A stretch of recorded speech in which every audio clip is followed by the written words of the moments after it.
మూసీ బాధితులు అక్క ఏదైతే చాలా వీడియోలలో కూడా చూసామో అక్క బాధను కూడా వ్యక్తం చేసింది. ఒకసారి మళ్ళీసారి మాట్లాడడం. చెప్పండి అక్క, ఎలా అనిపిస్తుంది ఇప్పుడు సొంత ఇల్లును కూల్ చేయడం? మీకు ఎంత బాధాకరం? నిన్న కూడా చూసాము, ఎలా అనిపిస్తుంది? సార్, నా పేరు శ్రీదేవి. బేసికలీ మేము ఇది స్టార్ట్ చేసింది ఎందుకంటే అదే మనకి మూసీ బ్యూటిఫికేషన్ కోసం ఇలా బఫర్ జోన్ లో ఉన్నవన్నీ తీసేస్తామన్నారు కదా. సో దానికోసం ఇది, ఎందుకంటే ఎవరైనా కట్టుకున్న ఇళ్ళని కూలగొట్టుకోవాలంటే ఎవరికి నచ్చదు. సో అందుకని మేము ఇది స్టార్ట్ చేసాం సార్. అండ్ ఇక్కడ ఏంటంటే మెయిన్ పాయింట్ ఏంటంటే మేము ఏ గవర్నమెంట్ గానీ లేదా వాళ్ళు చేస్తున్న డెవలప్మెంట్ గానీ అస్సలు అగేన్స్ట్ కాదు సార్. మా బాధ అంతా ఒక్కటే, మేము కష్టార్జితంతో కట్టుకున్నది అది ఇల్లు కాదు సార్, లిటరలీ అది మా దేవాలయం లాంటిది.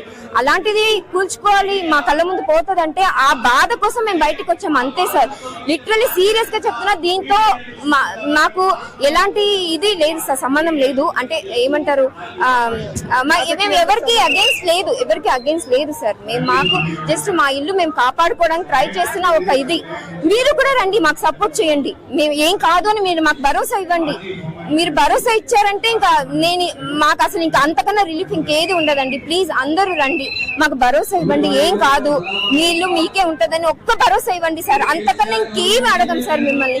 ప్లీజ్ అర్థం చేసుకోండి అంతే. కానీ ఒక్కటే మేము మరీ చెప్తున్నాం, మేము ఎవరికి అగేన్స్ట్ కాదు, ఏ డెవలప్మెంట్ కి అగేన్స్ట్ కాదు. ప్లీజ్ మా ఇల్లు మాకు కావాలి అంతే సార్. Thank you. నిన్న మీరు చెప్పారు, మీ ఫ్యామిలీ గురించి కూడా చెప్పారు. కొంత ఎదుగుతున్నాం ఇప్పుడిప్పుడే పైకొస్తున్న నేపథ్యంలో తీసి ఒకటేసారి నేల కొట్టినట్టు చేస్తా ఉన్నది గవర్నమెంట్ అని కూడా చెప్పారు. అది అందుకే ఎందుకు ఇప్పుడు మేము ఇల్లు ఎందుకు కాపాడుకోవాలనుకుంటున్నాము, మేము కష్టపడి కట్టుకుని ఒక స్థాయికి వచ్చాం. మేము ఇప్పుడు మా కళ్ళ ముందు అది కూలగొట్టుకోవాలంటే భయమే కదా సార్, మాకు పోతుంది అని చెప్పి ఒక భయం కదా. ఇప్పుడు ఒక్కసారి పోయిందంటే అది కట్టుకోవడం ఇంకా ఈ జీవితంలో అయితే కాదు మాకు. ఎందుకంటే అంత ఓపిక టైం మాకు ఇంకా అబ్బా అంటే ఒక 10 years మేము జాబ్ చేసుకుంటాం.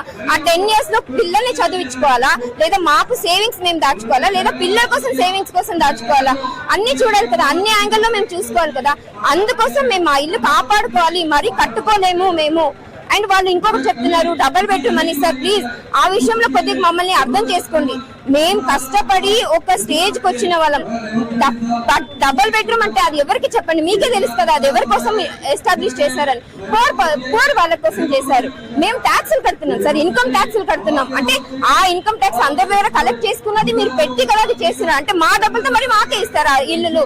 అది మంచిది కాదు. అండ్ వాళ్ళది రైట్స్ మేము తీసుకోలేము సార్. మాకంటూ మాకు చేతుల కాళ్ళు ఉన్నాయి, మేము హార్డ్ వర్క్ చేస్తాం, మేము చేస్తాం. మేము పోరాడుతున్నది అంటే ఒక్కటే, మా ఇల్లు మా ఏం చెయ్యకండి ప్లీజ్.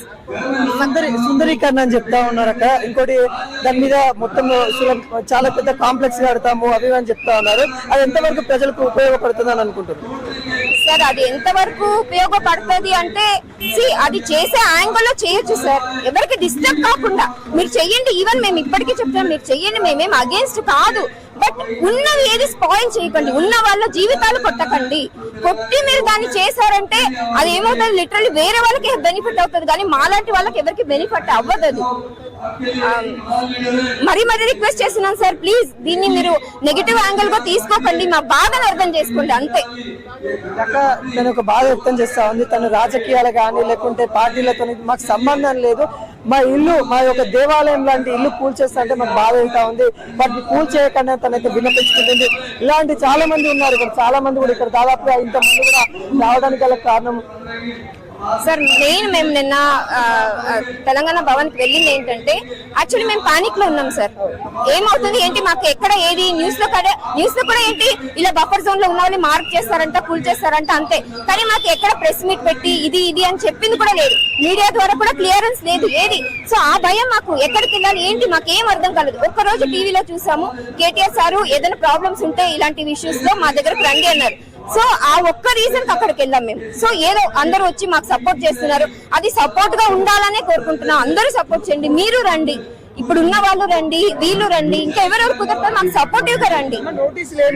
నోటీసులు ఇవ్వట్లేదు ప్రస్తుతానికి అదే సార్, నోటీస్ రాలేదు. మా భయం ఏంటంటే ఒక్కసారి నోటీస్ వచ్చి దాన్ని మార్క్ చేసేసారంటే మేము ఇల్లు కోల్పోతామేమో అన్న భయం ఒక్కటే మాకు, అంతే, ఇంకేమీ లేదు సార్.